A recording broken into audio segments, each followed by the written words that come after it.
My fiance held my grandfather's watch and said it's just collecting dust. We could sell it for honeymoon money.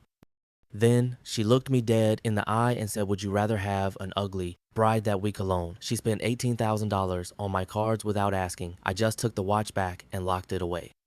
3 weeks later, I got a letter from her lawyer and a message. I'm Alex, 29, still processing what just happened with my now ex-fiancée Madison. We'd been together 3 years, engaged for 8 months, and I thought I knew her. Guess I was dead wrong about that. I work in tech consulting, decent salary, around $90,000 yearly. I own a modest condo worth about $200,000 drive, a reliable Honda, and I've got this vintage Rolex Submariner from my grandfather worth around $12,000. Nothing flashy, but it's mine. Through years of careful saving and budgeting, the watch especially means everything to me. Grandpa wore it through Korea, then Dad through Vietnam. It's not just jewelry, it's family history on my wrist.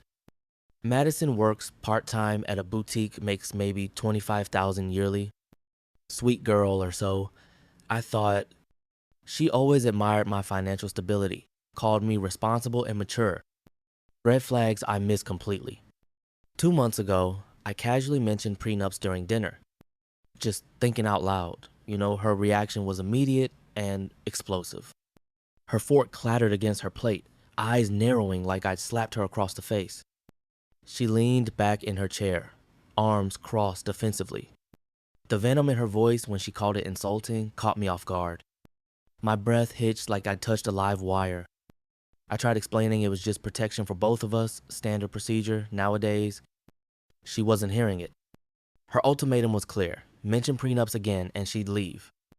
The threat hung in the air like smoke from a house fire. Part of me wanted to apologize, smooth things over. The other part felt something cold settle in my chest. Her entitlement was showing, and it wasn't pretty. I said, fair enough, quietly watching her face brighten as she thought she'd won. But that word, fair, meant something different to me. Fair meant preparing for what was coming. Over the next few weeks, I started documenting everything, changed my banking passwords, secured my important documents, quietly consulted a lawyer about my options. Madison must have sensed something shifting because suddenly she was spending more time at my place, being extra affectionate, talking about our future constantly. The wedding planning ramped up dramatically. She'd spread magazines across my coffee table, laptop, open to venue websites, chattering about flowers and dresses while I nodded along. Her excitement felt forced, almost manic. Then last week happened. I was at work when my phone buzzed with purchase notifications. First one for $800 at Nordstrom. Then $1,200 at some spa. Then $2,000 at a jewelry store I'd never heard of. My stomach clenched like a fist as the numbers climbed. The metallic taste of panic filled my mouth. By lunch, she'd racked up over $6,000 in a single morning. I called the bank immediately, but more charges kept appearing. A $3,000 purse here, $1,500 shoes there. When I finally reached her, she was at some upscale restaurant, her voice bubbly with champagne and excitement. She dismissed my concerns casually, claiming it was all wedding preparation. The casual dismissal in her voice made my vision blur. She'd spent nearly $10,000 like it was pocket change, and she sounded annoyed that I was questioning her about it. Her justification was smooth. We were getting married. What was mine was hers. She needed things for the wedding didn't. I want her to look good. The manipulation was so practiced. I felt like I was drowning in her twisted logic. When I got home that evening, shopping bags covered my living room floor. Designer everything.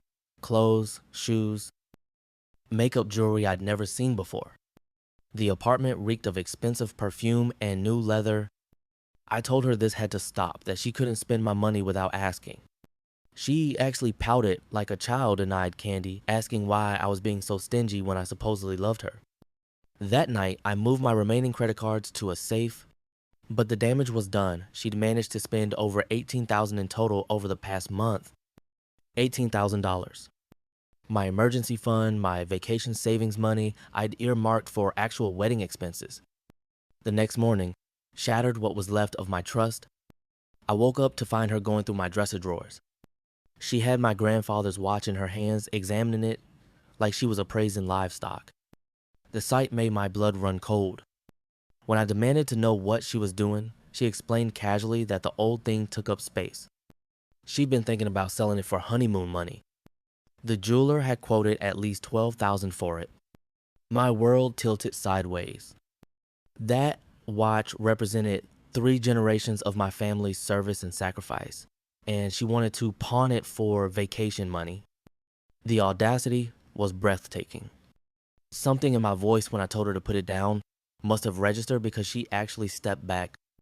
But then she rallied, switching tactics. Her voice became wheedling, manipulative.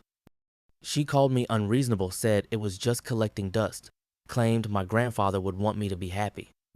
The guilt tripping was masterful, I'll give her that. But I was done. The watch went back in its case. The case went in my safe, and I told her we needed to talk. That conversation didn't go well. At all. Am I overreacting here? I feel like I'm taking crazy pills, but $18,000 in my family heirloom feels like a pretty clear line in the sand. Update 1. Thanks for all the support, everyone.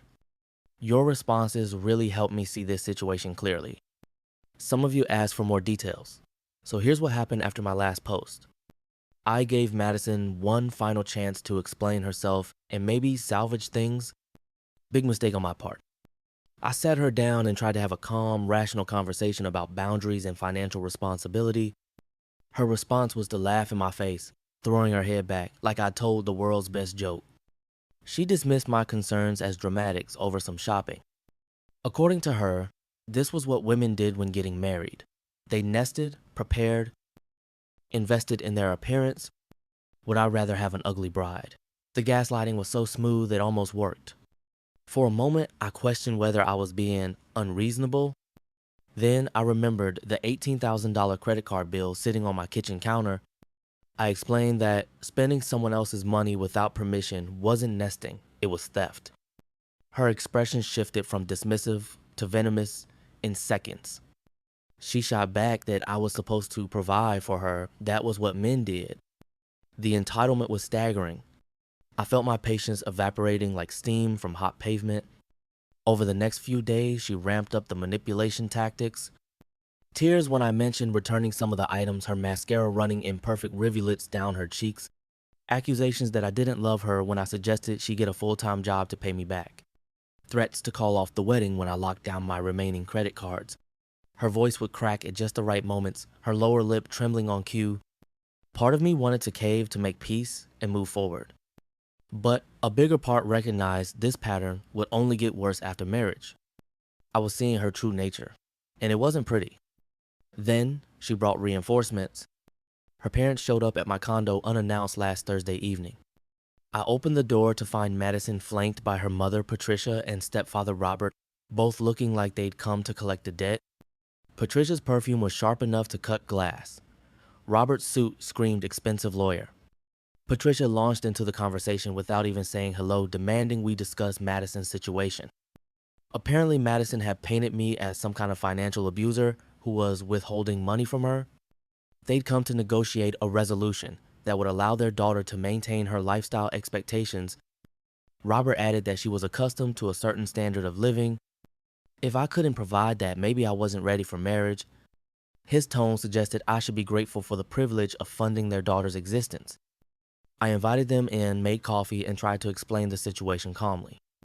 Showed them the credit card statements, the receipts, the timeline of unauthorized purchases. Their response was to suggest I should be grateful their daughter was willing to marry someone with my limited means. The condescension was thick enough to choke on. Patricia dismissed $18,000 as pocket change for a wedding. Most couples spent $50,000 or more according to her expert analysis. The disconnect was surreal. They genuinely believed Madison was entitled to spend my money however she wanted, and that questioning it made me the villain in this story. After they left, I found Madison going through my mail. She'd opened bank statements, investment accounts, summaries, even my insurance documents. When I confronted her, she claimed she was just trying to understand our financial situation better. Our financial situation, like my decade of careful saving and investing, was somehow community property because we were engaged That night, I called my lawyer, not to threaten anyone, just to understand my options. If things escalated further, best decision I made through this whole mess. But here's the kicker. While I was researching attorneys, I discovered Madison had been posting about our financial issues on social media.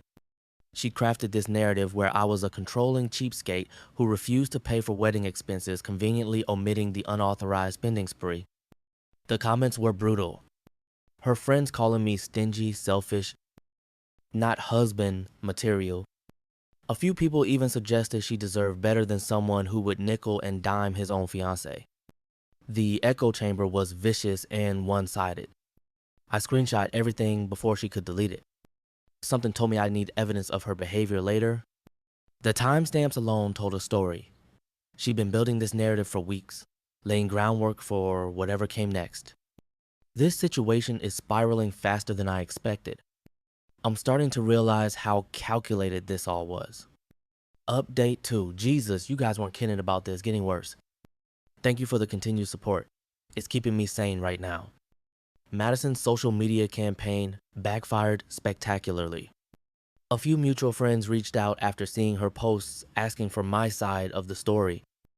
When I showed them the actual credit card statements and receipts, their tune changed real quick. The evidence was impossible to argue with. My buddy Jake was particularly helpful.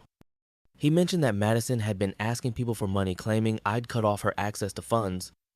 He'd been about to offer her a loan until he saw the documentation. Turns out Madison had been hitting up our entire social circle for emergency money while painting me as financially abusive online.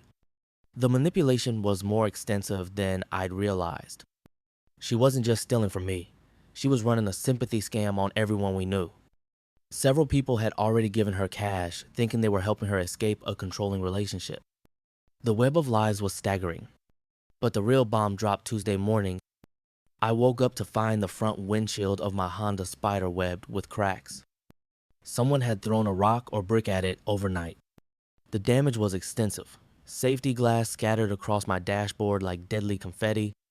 The repair estimate came to $1,500. Madison showed up that afternoon with crocodile tears and a story about vandals targeting my car.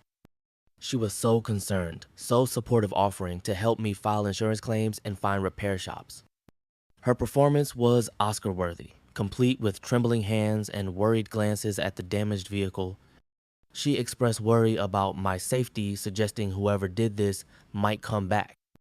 The concern in her voice was so convincing, I almost bought it. Almost.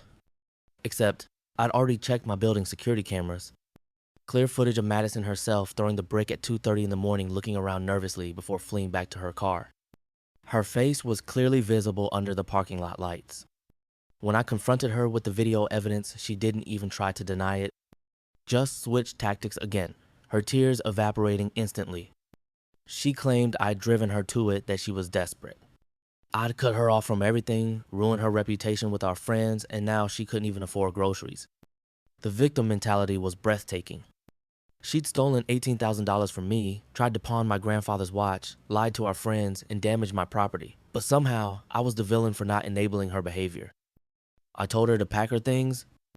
We were done. That's when she played her final card. The tears stopped, like someone had flipped a switch, replaced by cold calculation. Her whole demeanor shifted from desperate victim to calculating predator. She threatened that I couldn't just throw her away after 3 years, after everything she sacrificed for this relationship. Then she pulled out her phone and started recording, claiming this was how I treated women who didn't obey me. Financial abuse, emotional manipulation, destroying her relationships with friends and family. I stayed quiet, knowing anything I said would be twisted. She needed me to react, to give her ammunition for whatever narrative she was building. Her final threat was clear but veiled. I'd pay for this humiliation one way or another. After she left, I immediately called my lawyer and forwarded the security footage, screenshots of her social media posts, and documentation of all the unauthorized purchases. He wasn't optimistic about recovering the money, but he was confident about protecting me from whatever she was planning next. Smart advice. Because this morning, I woke up to a certified letter from her attorney. Madison wasn't just walking away. She was coming for everything I owned. Final update. Holy shit, Reddit. I need to thank everyone who supported me through this nightmare because it's finally over and you were right about everything. Madison's legal demands were even more insane than I expected. Her attorney sent a letter claiming she was entitled to half my assets because we'd been in a common law marriage for 3 years. Never mind that common law marriage isn't even recognized in our state, or that she never lived at my address full time. She wanted half my condo equity, half my retirement savings, half my investment accounts, and ongoing spousal support for 2 years. The total demand was over $300,000 for an 8-month engagement that ended because she stole from me. The audacity was mind-blowing. My lawyer's response was swift and brutal. We documented everything: the unauthorized credit card charges, the social media manipulation, the property damage, the attempted theft of my grandfather's watch, and her threats of retaliation. The paper trail was extensive and damning. But here's the twist that makes this whole story even crazier. Remember how I mentioned she'd been asking friends for money? Well, my college roommate Emma reached out with some disturbing information about Madison's past. Emma's cousin Derek had been engaged to Madison briefly before I met her. She'd racked up over $20,000 in debt on his credit cards, claimed his grandmother's jewelry as gifts, and then demanded a settlement when he tried to break up with her. The pattern was identical to what she'd tried with me. Derek had hired a private investigator to prove she was running the same con on multiple guys simultaneously. The investigator's report was eye-opening. Madison had been engaged or seriously dating 3 different men during our exclusive relationship. Each of us was funding her lifestyle while she played the devoted girlfriend to multiple marks. She had fake social media accounts, separate phone numbers, even different versions of her backstory tailored to each target. To me, she was the struggling boutique worker who needed financial stability. To another guy, she was the ambitious entrepreneur who needed startup capital.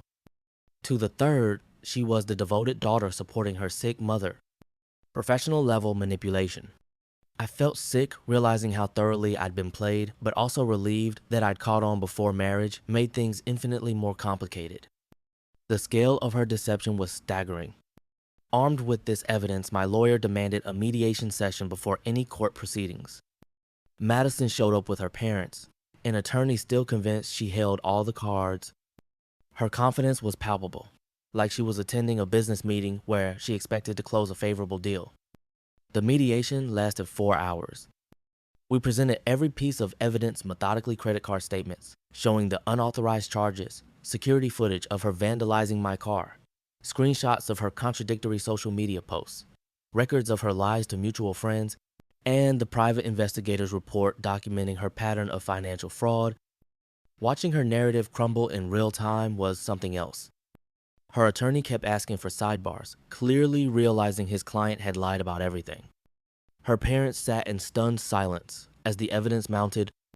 Patricia's usual arrogance deflated like a punctured balloon. The mediator finally addressed Madison directly, noting that these documented patterns suggested systematic financial fraud rather than relationship disputes. The room was thick with tension, her attorney's discomfort obvious as he realized he'd been fed a pack of lies. Madison's last-ditch effort was to claim everything was a misunderstanding, that she genuinely believed we were building a life together and sharing finances.